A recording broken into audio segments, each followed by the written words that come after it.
Hey there, Grumpy Old Fart here. Be sure to check me out over on Rumble. There you'll find all of my stuff from YouTube, plus my political and social commentary and weekly current events, which YouTube frowns on. Links to my Rumble channel, as well as my other YouTube channels, and links to let you order my books are in the description of this video.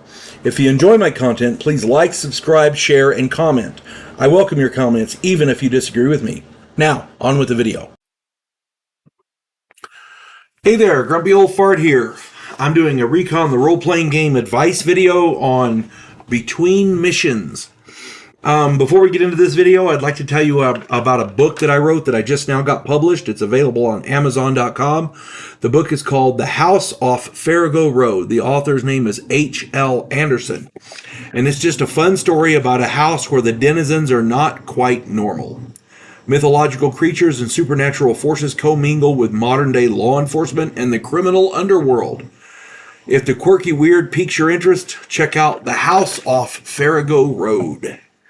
All right, Between Missions. One of the things often overlooked in many recon campaigns is what soldiers are supposed to do between missions. We're talking in Vietnam, in country.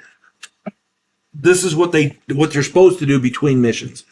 Your Recon long-range reconnaissance patrol team has just trudged back to the firebase after a grueling week in the field. What do you do? And it depends on your rank and your mission operation specialty, your MOS. Most will head back to their hooch, their quarters, and clean and maintain their weapons. That's the first thing most soldiers do. Get back to where you live, stow your gear, clean your weapon. That's first thing right there. Boom. You clean your weapon for a reason. You want to make sure it's functional. You need it, you're going to have it, and you got to make sure it's all cleaned and well maintained. If you're the lieutenant or whoever's in charge, they will need to report to the firebase commander or to whatever unit commander you have to give their report. Then you go clean your weapon. Notice a underlying thing here, clean your weapon. The sergeant, he's going to need to accompany the lieutenant to report to the commanding officer. His input is invaluable. Most times, a commanding officer will want to hear separate reports from both people.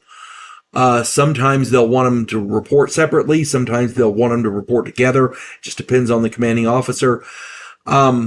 As I understand it, most commanding officers would want to hear what the sergeant has to say, regardless of what the lieutenant says. So keep that in mind. And then, of course, the sergeant goes and cleans his weapons. Anybody who's been injured was going to have to obviously go to the medical facility, whatever they have. Maybe if they're hurt bad enough, they'll have to be medevac to the nearest hospital, that kind of thing.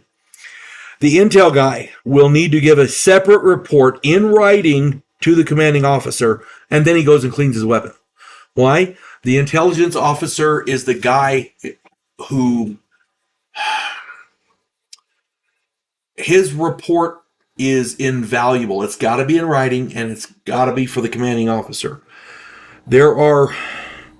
These reports will detail everything that they saw and encountered, and this includes the commanding officer and the sergeant.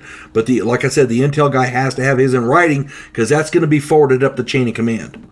These reports will detail everything they saw and encountered and any intelligence that they gathered. Remember, somebody somewhere is sticking pins and little maps to figure, and they need to know where to stick those pins, as it were. After these initial activities, most player characters will want to shower and get a hot meal. This is pretty standard. I can completely understand that. You've been a week in the field without a shower, yeah, you want to get a shower. After those necessities, it will behoove them to restock their supplies. Medics will want new unit medical bags. I talked about this in the kit video I did. Any weapon which uses ammo will need to be resupplied. You're going to need more ammo because if you've expended it, you're going to need it. Any grenades or trip flares or etc. which were expended will need to be replaced. Any broken or defective items will need to be replaced.